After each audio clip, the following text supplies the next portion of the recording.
Cuttack SCB medical college और hospital mega पुनः विकास प्रकल्प एवं राउरकेलार प्रसिद्ध हनुमान बाटिकार विकास कार्य नहीं मुख्यमंत्री मोहन चरण माझी उच्चस्तरीय समीक्षा करछन्ते।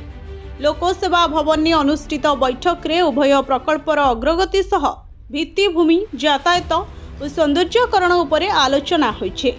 बैठक रे सूचना दिया जाइछि जे विश्वस्तरीय एससीबी मेगा प्रकल्प अधीन रे 4टी नूतन क्लिनिकल ब्लॉक और गोटे आवासिक ब्लॉक निर्माण जोरसोर रे चलीछे। आवासिक ब्लॉक काम प्राय संपूर्ण होइथिबा बेले 4टी क्लिनिकल ब्लॉक निर्माण आसंता वर्ष जून सुधा शेष करने को लक्ष्य रही। एससीबी रे रोगी चिकित्सा सुविधा को आहुरी व्यापक करने पई आउ एक मेडिसिन ब्लॉक निर्माण निमंते मुख्यमंत्री निर्देश दैछन्ते। एथिपाई खूब शीघ्र उपयुक्त स्थान चिन्हट कर प्रस्ताव देवाको से कहते। एससीबी परिसर रे निर्माणाधीन बहुतल कार पार्किंग व्यवस्थार अग्रगति मध्य समीक्षा करा जायछे। रोगी सेमानक संपर्कीय और डाक्तर मानक यातायात एवं पार्किंग समस्या दूर करने उपरे मुख्यमंत्री गुरुत्व दैछन्ते। एही कार्य को निर्धारित समय रे गुणवत्ता बजाय रखी शेष करने को अधिकारी मानकु निर्देश दिया जायछे।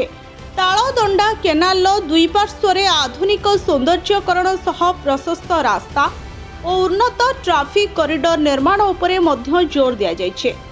एससीबी सह आचार्य Harihar Karkat Rog Pratishthan, Bose engineering school, Biju Patnaik film and television institute एवं ओडिशा राज्य सामुद्रिक संग्रहालय अंचलर समन्वित विकास उपरे मध्य आलोचना होइछे।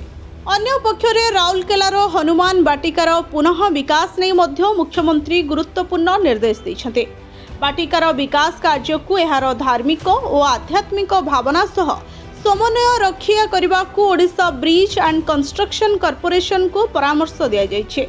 बाटिका परिसर रे चलीथिबा एवं प्रस्तावित कल्याण मंडप समेत अन्यान्य आध्यात्मिक संरचनार निर्माण करने को त्वरान्वित करने को कहा जायछे। हनुमान बाटिकार पवित्रता और प्राकृतिक परिवेश को अक्षुण्ण रखी भक्त और श्रद्धालुओं पई आवश्यक सुविधा विकास करने को मध्य निर्देश रही।